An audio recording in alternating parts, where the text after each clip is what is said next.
The world is changing. The end times are coming. Only one man can stop the forces of chaos currently poised to sweep across the world. Well, former man. The weight of the world rests upon Arkhan the Black's shoulders. Nagash must rise. A new era must begin. The mortal races of the world have failed to stop the ever-creeping spread of the ruinous powers. The age of heroes is over. It was time for a cold, pragmatic future. His task will take him to the deepest, darkest corners of the earth. Pit him against the forces of order, chaos, and destruction. Arkhan seeks an age of deathly silence. But the road to get there is very loud and very violent. This is my narrative campaign for Arkhan the Black, the Lich King, and right hand of the Great Betrayer. The lands of Araby were a dead place.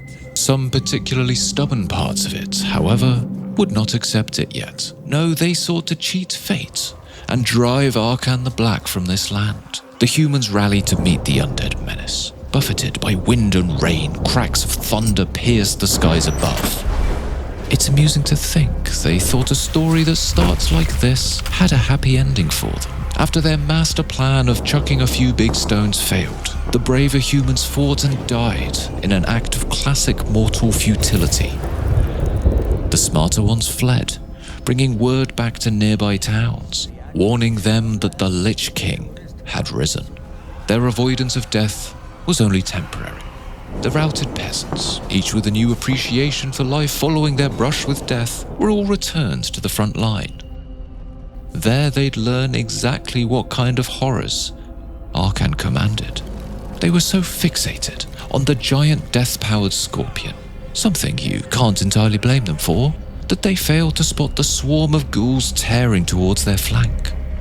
Claws dripping with vile grave poison and minds clouded by a ravenous hunger for flesh. Their savage attack distracted the humans, long enough for them to forget about the scorpion. They were scattered to the winds. Weeks prior, they'd made a deal with a local dwarf hold. A you watch my back and I'll watch yours scenario. Well, the Bretonnian back was now running away, and the dwarves did what dwarves are always prone to. They burrowed into their little stone holds and shut the doors. The Lich did not have time for the dwarfs, nor their painfully slow games. He had an ancient scion of death breathing down his neck, and time was of the essence. He commanded his troops to crack open their city and kill all inside. Arkhan's siege towers rumbled towards the hold, spilling forth waves of bleached bone upon the stout stone walls. While skeletal invaders flooded the battlements and mobbed the defenders, Arkhan faced down the gate. He commanded it open to him with his most threatening, evil-sounding voice. When that failed, he resorted to Plan B. An unholy assault of ravenous souls brought down the western gate, and a few thousand Nehekaran warriors flooded in after. In hindsight, he probably should have led with that. Having torn their ancient hold asunder, Arkhan defiled the city. He disrespected their proud traditions and made several crude comments about their height. He knew the dwarfs wouldn't let that go, and they mustered a throng to punish the Lich for his transgressions. But they faced him in the dunes, with nowhere to run and nowhere to hide. This was Arkhan's domain, and he'd provide a vicious welcome. Hex wraiths smashed into the dwarven flank, and the great tomb scorpion became a bloody dervish of sand and gore. The devastating opening put the dwarven force in disarray, and Arkhan took the rare opportunity to shake the dust from his bones. He waded into the thick of battle, his tomb blade cutting almost as deep as the crude insults he unloaded upon any dwarf who got in his way. That's the thing about the living. They're stubborn. Their fate was inevitable, but they wouldn't accept it. As Arkhan finished off his purge of the mountain dwarfs, the humans returned to make yet another courageous stand against evil. The way the men and the dwarfs helped each other to their inevitable dooms, it almost warmed the place where Arkhan's heart used to be. they'd have gotten on well with the natives of Araby. If only he could remember what happened to them. Oh, that's it, he killed them all. With the dwarfs all dead, the Bretonnians attacked once more. Arkhan had been around for millennia. He'd seen the world ebb and flow. And the likes of the Empire and Bretonnia, to Arkhan, these were a people in their infancy. And like all children, they had short memories and even shorter attention spans. Flocks of fellbats harassed the humans as Arkhan's legion advanced, a tactic that proved remarkably effective. They chased the bats across the hills, intent on trying to hit them with their long sticks. Frantic repositioning calls rang out as the sea of skeletons emerged from the jungle. Their soft minds, still fixated on the winged beasts, were ill-prepared for the fury about to be wrought upon them. Indiscriminate bursts of necromantic energy devastated their lines. Terror surged through the ranks like phantoms, compounded as a mass of reanimated warriors tore into their scattered underbelly. In the thick of battle, tomb princes flexed their martial expertise with deadly flourishes and cruel strikes. The Bretonnian ranks buckled and broke, and they fled back to their towns in droves. They brought news of the horror they had witnessed, hoping some gallant Sir Hero might come save the day by slaying the big, bad skeleton. But that's not how this story goes. Not exactly. They got their hero, and no dusty old sire in his forgotten order either. The threat of doom rang out, and the Maiden of War answered. Arkhan didn't think much of Réponse the Lyonesse. She was brave, he'd give her that, but a fool nonetheless. Zealous, idealistic, and short-sighted, like so many humans he'd had the displeasure of meeting. The boulders hurled from their trebuchets carved trenches through the skeletal ranks, and with an unconscious thought, Arkhan commanded a swarm of fellbats to descend upon the war machines and scatter their crews. With their support rendered useless, the Bretonnians charged headlong into the undead mass, forming a writhing knot of bone, flesh, and steel. The knights circled around, trumpets displacing the din of battle from the air. Their lances dropped, and like a spray before a roaring wave, the Nehekaran archers cascaded before them. In the thick of the fight stood Réponse. Her devotion, heroism, bravery, none of that stopped her countrymen dying all around her, nor do anything to stop the monstrous swell of undead warriors that emerged from the jungle. This is not a story about heroes. Realizing she had doomed her people, Réponse spurred her steed away from Arkhan. As she galloped away from the battlefield, the Lich muttered an ancient incantation that bathed the paladin in a violent haze. As unholy magic clawed at her, Arkhan's lieutenant lashed out with his tomb blade, landing a precise and deadly strike. Her army looked on, overwhelmed, outnumbered, and desolate. Their savior was gone. Worse, in her final moments, she had abandoned them. There was no hope left. Those who couldn't flee were slaughtered callously. If you wanted the story of the righteous peasant girl who conquers death, alas, this is not it. Maybe another day. A pocket of Bretonnian resistance remained. Their last line of defense, a lone fair maiden. It seems they were relying on the age-old Bretonnian tradition of you can't hit a maiden. Arkhan had just hit Réponse repeatedly, so clearly he didn't care about that. But he chose not to attack the Bretonnians in a whimsical twist of fate. Not yet, anyway. Along the coast, Volkmar the Grim, grand theologian of the cult of Sigmar and all-round disliker of all undead things. You will taste the righteous retribution of the sons of Sigmar. He had been causing an unruly fuss, knowing this thorn will only bury deeper if not pulled out quickly. the followers of Nagash led a ruthless attack against the human cities, leaving a trail of destruction all the way to the surprisingly lovely town of Sudenburg. There was a flurry on the walls as the handgunners and halberdiers rushed into position. The skeletal horde surged towards the walls, scaling ladders with unexpected agility. Upon the battlements, they pushed the defenders back, the conflict shifting and groaning along the stone.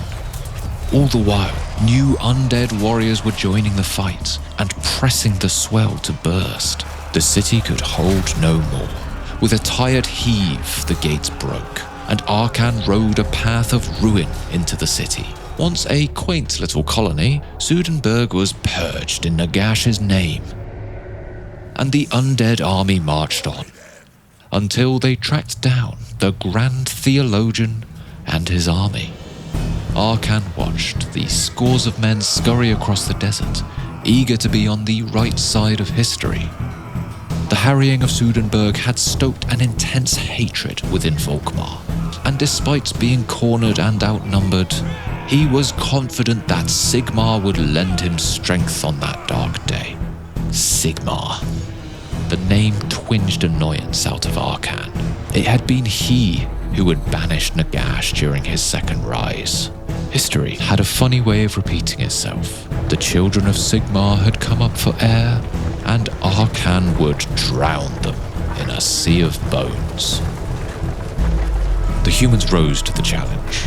Packs of mounted grenadiers harassed the flanks while the infantry and gunners drove back the skeletal legions. But the undead warriors were tireless and numberless. Arkhan found it amusing. Compared to the peasant girl, the Grand Theologian fought with far more grit and zeal, but it was all just as futile.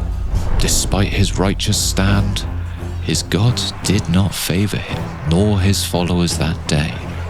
The divine might of Sigmar did nothing to prevent them from being reduced to mere bloodstains upon the sand. Arkhan's new land of the dead beat, with a surety that increased with each passing day. More ancient tomb kings rose from their time-lost slumber and led armies to glory for the new undead empire. His master would rise.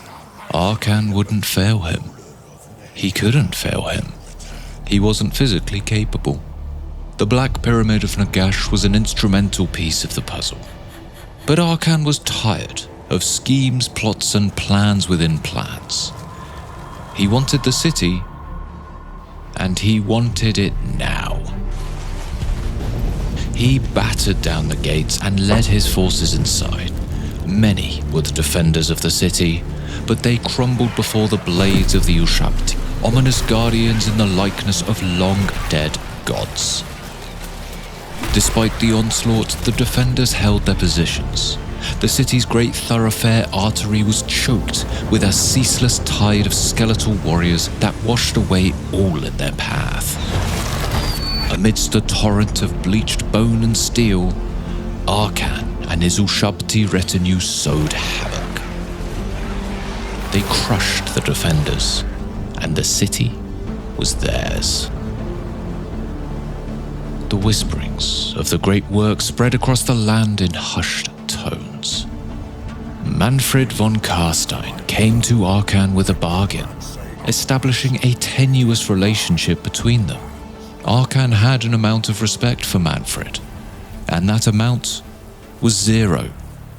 The vampire could prove useful, if only to draw attention away from the Lich while he did his important work. Just as things were starting to make sense, a boneheaded interruption sent Arkhan's plan off balance. A declaration of war came from a distant ogre tribe. Scrag the Slaughterer had declared that Arkhan was his mortal enemy and vowed to destroy him. The Lich wasn't too worried. He had distant enemies all over the world. The problem here was that the ogre wasn't anywhere near as distant as he'd have liked him to be. What Scrag wanted with Arkhan, he could not begin to fathom.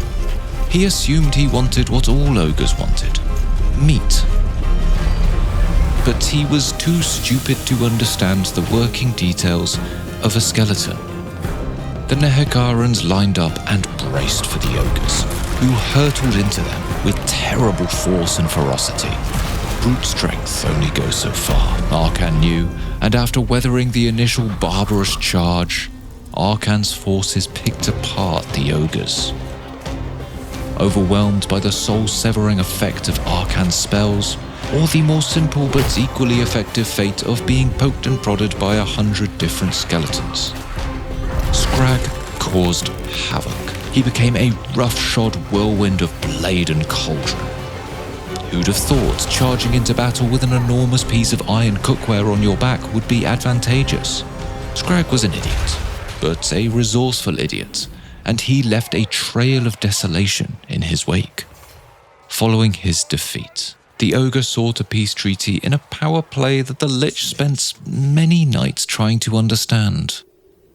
Despite the distraction, Arkhan had secured his borders, and while the kingdoms of elf, dwarf, and lizard nearby waited with bated breath for the inevitable undead invasion, it did not come, and it wouldn't, for some time anyway. Before then, Arkhan had more important matters to attend to.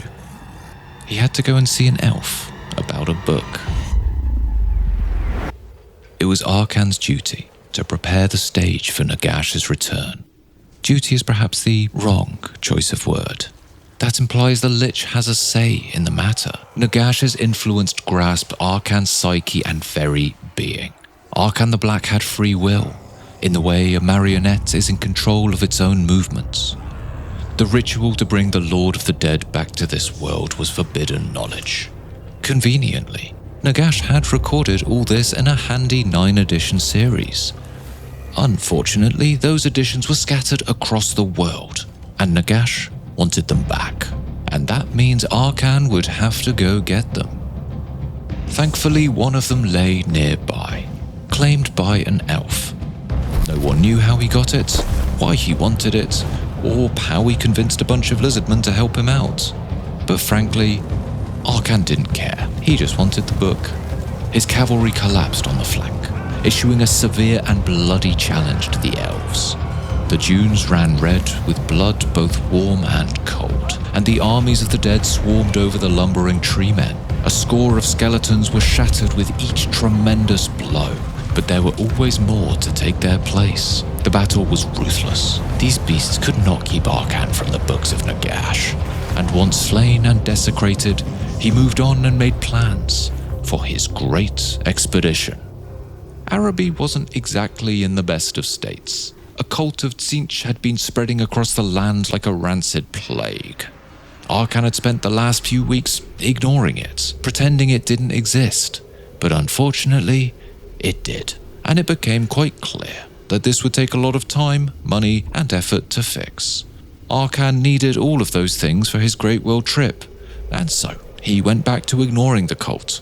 On the bright side, he had discovered that his massive collection of canopic jars was quite the hot commodity, and shady buyers were eager to purchase them from him. The Lich considered if it's too late to rebrand as a wandering jar salesman. Arkhan the Black. No, that's stupid, he thought. He'd do the Nagash thing. The preparations for Arkhan's expedition to reclaim Nagash's tones were ever turning. Unfortunately, someone was disrupting these very important plans. Mannfred, as Mannfred tends to do, was antagonizing and annoying everyone around him, and he had started a war with Cetra the Imperishable. Arkhan's list of enemies could fill a library many times over, but none was so prolific as Cetra. Their rivalry was eternal, but this was not why Arkhan declared war, nor was it to support Mannfred. He saw the vampire's forces march towards Khemri, and he swooped in at the last minute and took it from under his nose in an act of spite-filled malicious compliance. When Mannfred reached the city, there was a note waiting. Off to Lustria. See you in a few weeks. Good luck with the war. Cetra's forces dragged Arkhan's steward armies into a few skirmishes, but neither of them really put all that much effort in. They'd raise their armies, throw them at each other, and tear each other to shreds. When the dunes were quiet, They'd raise more servants and do it all again. Neither was that invested, and while a fateful earth-shaking confrontation was inevitable, for now they were simply making noise. The journey to Lustria was a peaceful time for Arkhan. He was away from his troubles, the cults, the heroes, the vampires. He could soon exist with his thoughts. There was a lot to do, schemes to play out, wars to wage, battles to fight. And there was a very long line of people eager to stop him. But soon, Nagash would be back, and Arkhan would get the only thing he truly wanted: peace. When the Great Necromancer returns and scours all life from the earth, remaking it in his own image, he'd have no need for the Lich. Finally, he could rest. Eternal nothingness. It was so close. The expedition landed in Lustria and burned one of Gorrock's cities to the ground merely to announce their arrival. They carved a path of destruction through the jungle, following the ominous pull of the unholy tome. And soon they found what they came for. The book was being held by a joint contingent of Druki and Chaos in a coupling even more sickening than the elves and the lizards. Though something felt different this time. There was an eerie tension that lingered thick in the air like a choking fog. This was to be a violent day. The skies groaned, and as though a gift from Khorne himself, a violent crack of thunder brought a rain of blood down upon the field. Arkhan enjoyed the parlor trick, but not as much as he enjoyed the promise of humiliating the ruinous powers. A cavalry surge roared across the plain and cut deep into a vulnerable flank of the Chaos army. A giant, skin poxed with malaise and mutations, strode to meet them, and the accompanying force of dark elves unloaded bolt and shot upon the assault. Arkhan, always one to spot an opportune moment, caught a repeater squad out of position and crushed them beneath his unholy chariot. The unspeakable beasts of chaos were swarmed and overwhelmed, and the silent strikes of the Ushabti cut down the black iron-clad chaos warriors. Arkhan had what he came for. He didn't want to stick around in Lustria a minute longer than he needed. He'd made strict requests not to be bothered by the trifling issues back in Araby, though one missive slipped through on high alert. The siege cults, which had been spreading through his land, well, they were gone. They thanked Arkhan for accommodating them and told him they'd be seeing him soon. Oh, and that their mission was successful. The Lich didn't even know where to begin with this, and while it all sounded very ominous and potentially terrifying, he was quite sure it would all be fine. Besides, he had more pressing worries. The next book lay on the far side of Ulthuan, and given the state of the world and the encroaching end times, the elves would be on high alert and surely try to disrupt his plans. Or so you would think. The elvish border control seemed to find no issue with a 4,000-year-old Lich looking for tomes of forbidden knowledge in their land. They let him through Lothern with zero checks nor precautions taken. Then they let him through the Phoenix Gates. Were these elves stupid? Really? Were they as a race all missing vital parts of their brains? Clearly he was up to something nefarious. He had a floating chariot powered by the souls of slain civilizations. They should have at least pretended to care. What if he was Archaon? Would they have let him waltz right in? Oh, don't mind me, just ending the world, ha ha ha. Arkhan despised the elves, and he thought in this world's final spluttering of life they might, maybe, do something to redeem themselves. But no. He really should teach them a lesson. But alas, he had a schedule to keep and a book to return. A book that had fallen into the hands of some pirates, but not the sort of pirates he was expecting. No, this lot were a cut above. They were skilled, trained, and surprisingly godly. But that didn't worry Arkhan. He was more concerned with all their cannons. They rained devastation down on the undead from their vantage point on the hill, and when the smoke cleared, in charged the knights. Clearly, They were told that this day would be sung about for generations. Their great surge of horse and steel would crush the unholy abominations under hoof, and they'd return home as heroes, showered with gold and respect and a deluge of fair maidens. Quite clearly, that is not what happened. They were massacred, brutally, painfully, and those that weren't reanimated by Arkhan were trodden into the dirt and left for the maggots and carrion crows. He sailed on towards Bretonnia, eager to be away from Ulthuan. Though it seemed Bretonnia was missing, in the general area where it should have been lay ruins and desolation. And right on cue, a ramshackle boat sailed by, manned by the perpetrators of this carnage. Arkhan was the first to admit that he did not like many of the races that walked the earth, but the Skaven. Oh, how he despised them. Not even worth the effort to turn their bones into something useful. The Lich King ordered his force to destroy them and grind their corpses to dust. He had no use for them. Nagash had no use for them. They were to be annihilated, and everyone would be better for it. The surprise attack had left much of Arkhan's force in tatters.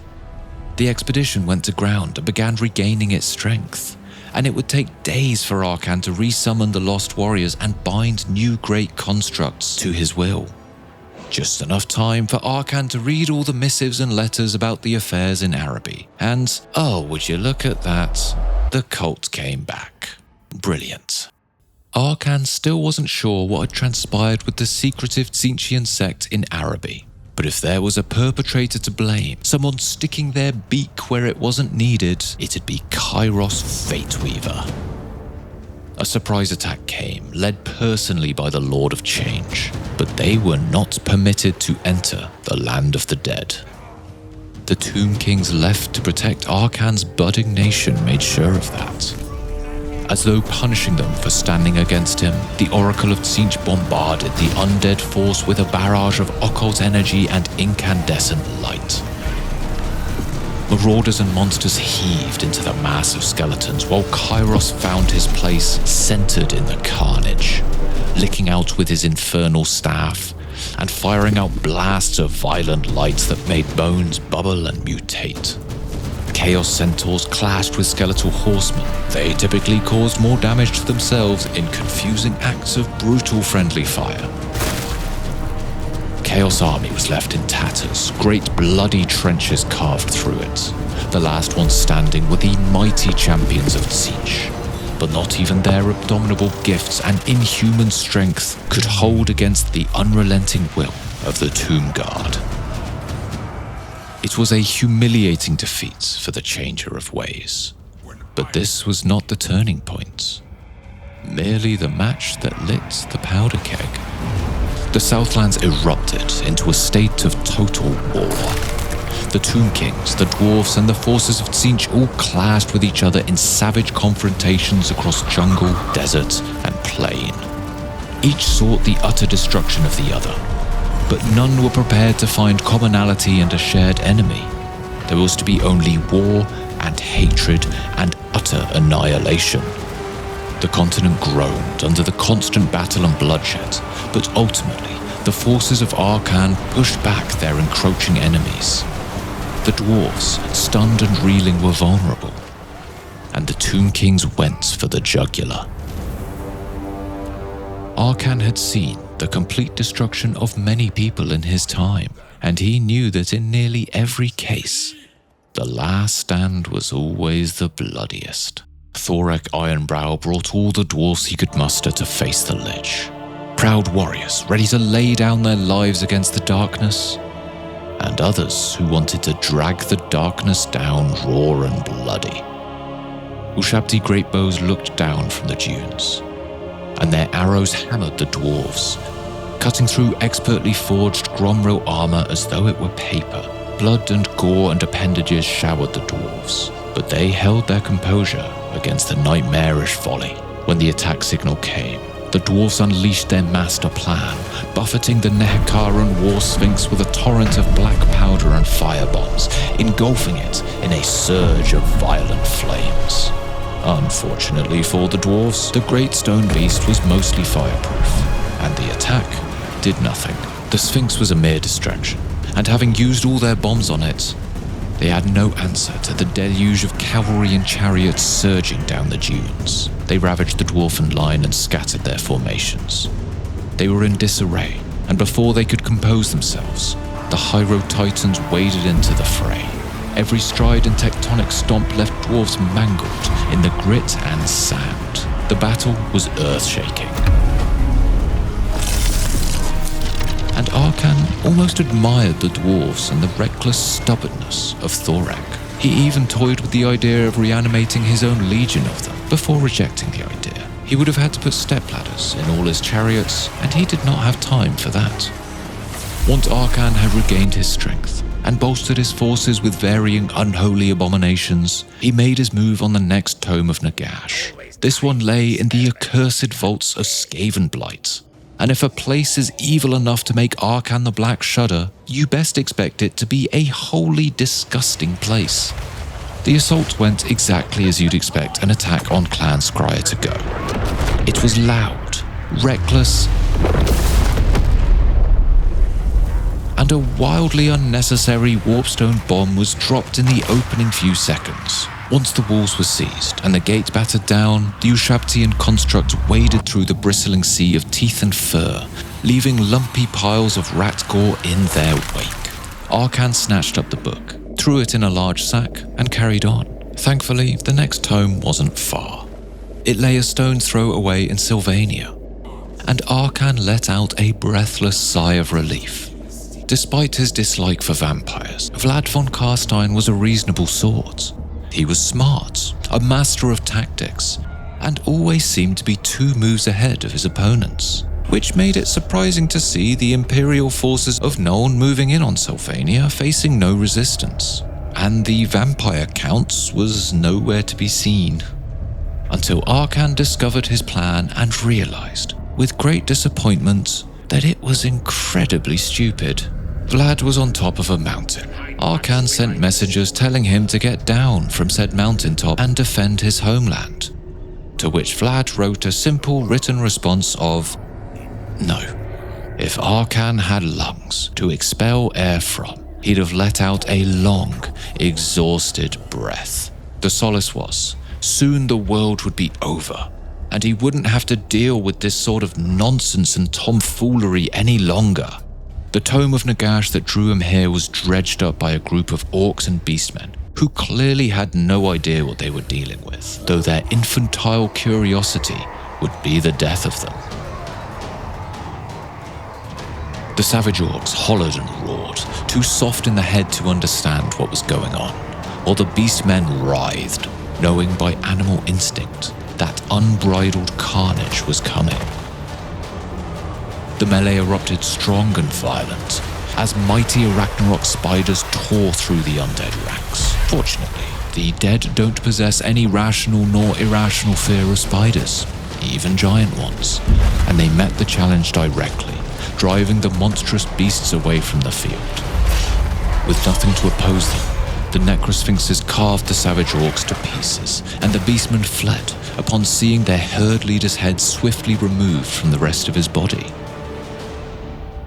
With the book in his possession, Arkhan left Sylvania. It wouldn't be long before the land fell to Elspeth. A final message was sent to Vlad asking if he was ready to come down from his mountain. And the answer was unsurprisingly, no. This wasn't his concern. Only one book remained. All he'd ever wanted was so close. His service was almost over, but as we saw with the dwarves, that last stand is always the bloodiest. And Arkhan was under no illusions. The terminal days of this world would be monumental. But he would not be stopped. He could not be stopped. He wasn't allowed to be. Sylvania had all but fallen.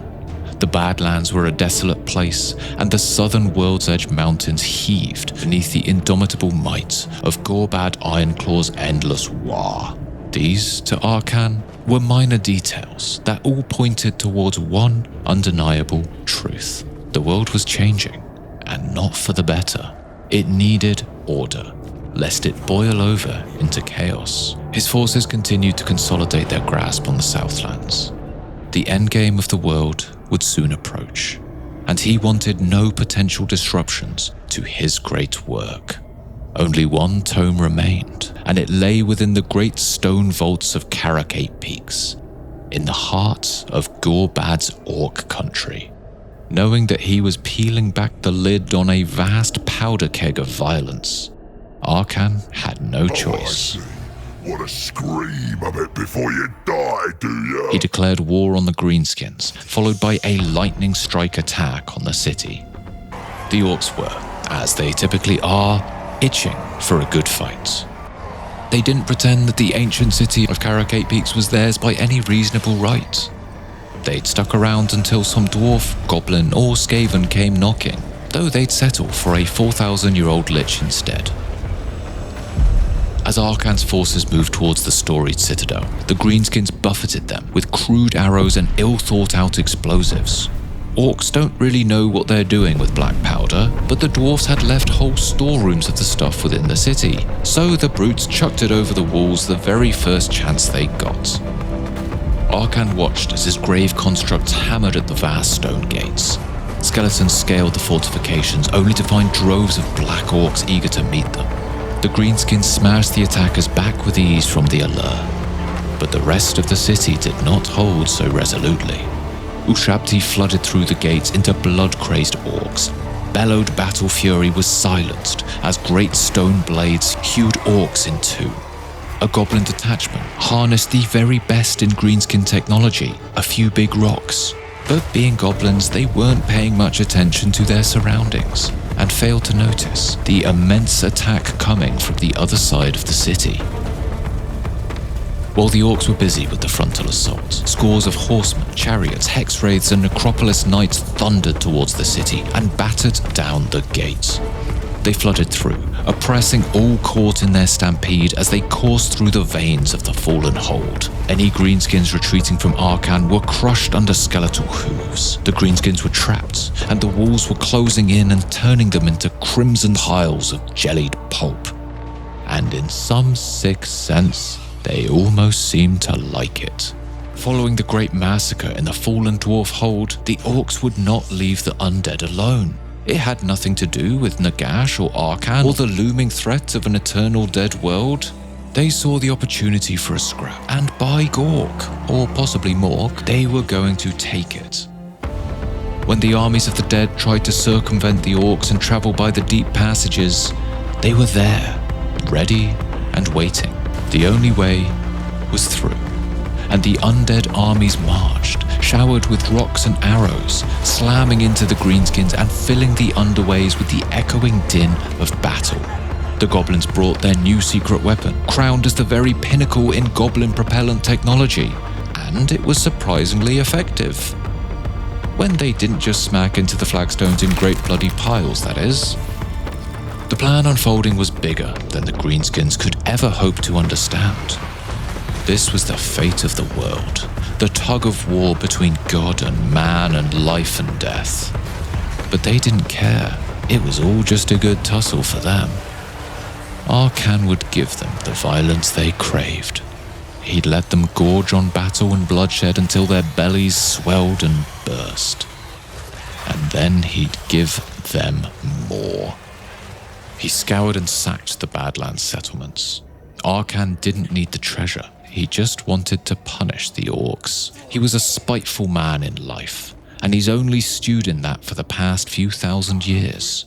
He sent a force north from Lamia to retake Nagashizar, the once impregnable doom fortress of the Great Betrayer. Like all time-lost great citadels of legend, it developed a pest problem, and the guts of the dread palace of the dead were now infested with Skaven. The rat men scoured the battlefield with poison gas, a breath of which would reduce a man to choking fits in seconds.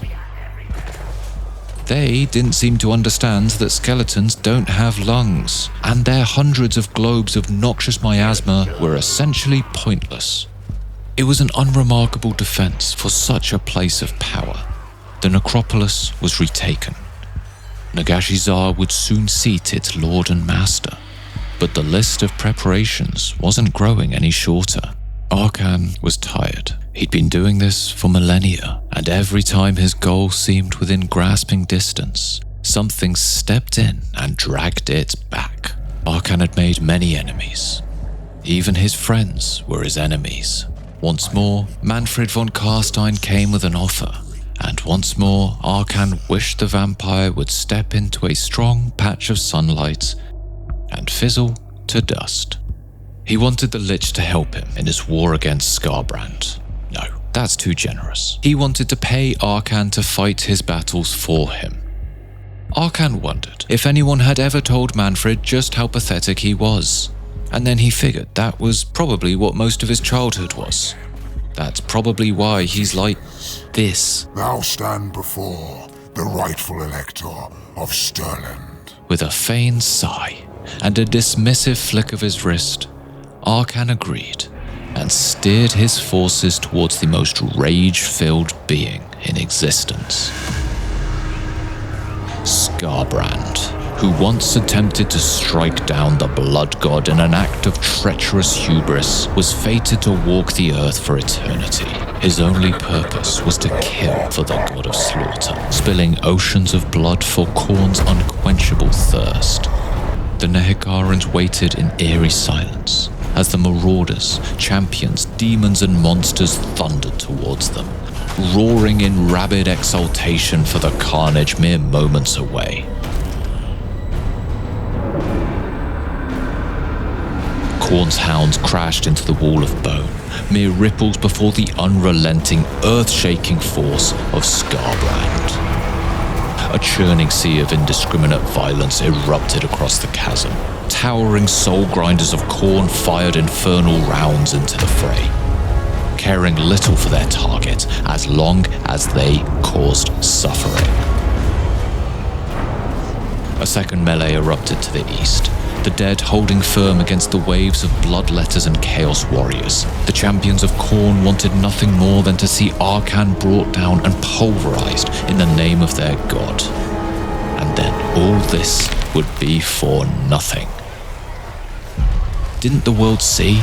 This is their fate. This bloodshed, this horror, this nightmare. This is the inevitability of a dying world. Nagash was the only one who can stop it. The men, the dwarfs, the elves. When the hordes of chaos spill forth, they'll all be swept away. His master presents the only solution. A dead world is, in a way, the only true utopia, the only way this land could be free of the taint of chaos. Rid the world of chaos, and the gods themselves cease to be. They knew this. They feared this. They were desperate to stop this. Nagash must rise. The Empire of Man was pushing south. Orcs were tearing across the Badlands. A beastman herd was on the rampage. Out of every crack and crevice of this doomed world came those who sought to unravel his plans. They had their own visions for this land, but they would not work. Either Arkhan succeeded, or this world was consigned to ruin. The Lich didn't have a choice, but he didn't need one. Arkhan's loyalty had always been unwavering, but he was tired of service, tired of this world, tired of Nagash. He had no voice in what happens. If he didn't do his duty now, if the heroes of the world prevailed and ground Arkhan into dust, he'd rise again. If the books were scattered to the four corners of the earth, he'd find them again.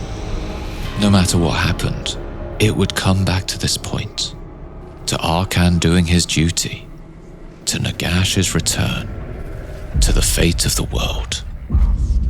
He would not do it again. It was time to finish this. Standing defiant outside the black pyramid of his master, Arkhan stood among the humming great energies of his most powerful constructs. Nagash's great forsaken monument crackled and sparked with necromantic energy. The work was beginning, and there were those who demanded it stopped. The Tomb Kings saw Arkhan's plan as an act unforgivable and unholy. Grand Hierophant Kartep brought a force to stop the Lich, and the two armies traded distant blows. Nagash's will was growing stronger by the second. Beasts of rotting flesh and bone were drawn towards the epicenter, mindlessly obeying their master's will. Kartep's forces did not advance. They were waiting for something. Great skeletal giants pummeled them with monstrous arrows, but they held long enough for their plan to come to light. They were not the only ones willing to stand against Arkhan. Queen Khalida and her myriad of horsemen, charioteers and necropolis knights spilled out from the valley passages towards Arkhan's forces. And so the end game began. Flocks of Felbats swarmed over the necropolis knights, suffocating them in thick clouds of decaying flesh and fur. Then came the ghouls, slamming into Khalida's forces with mindless ferocity. Arkhan's great construct waded through the attackers, scattering the bones of warriors with every colossal movement. The Queen was not deterred. Arkhan and his Lich priests tore great pockets of magic into existence, rifts of darkness and shadow, great purple suns of dead gods. Arkhan pushed the bulk of the attack back, setting the stage for the guest of honor. Cetra the Imperishable. That earth-shaking confrontation that was promised them. It was time. Arkhan led the charge and exploded through regiments of skeletal warriors. His great constructs followed loyally behind, shattering tens of thousands of bones with every violent cleave of their dread-ridden weapons. Sand shook and earth groaned as the terrible designs of the ancient Nehekarans fought, not for the first time, but almost certainly for the last. The carnage was cacophonous and all-encompassing. The Tomb Kings fought for the fate of the world. Those who would see it all burn before they bowed to Nagash met their inevitable fate. In the midst of battle, Cetra fell.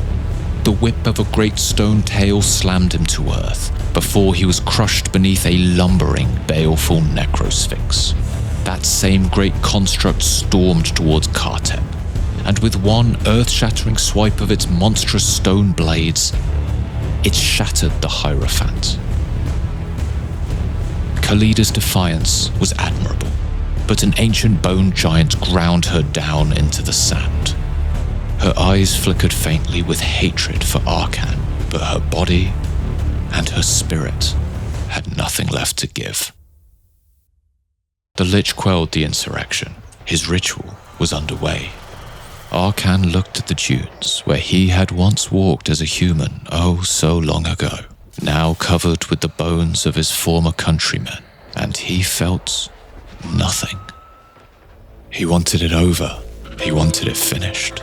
He wanted Nagash to return, if only to wipe the world clean so he could finally fall into a never-ending pit of darkness.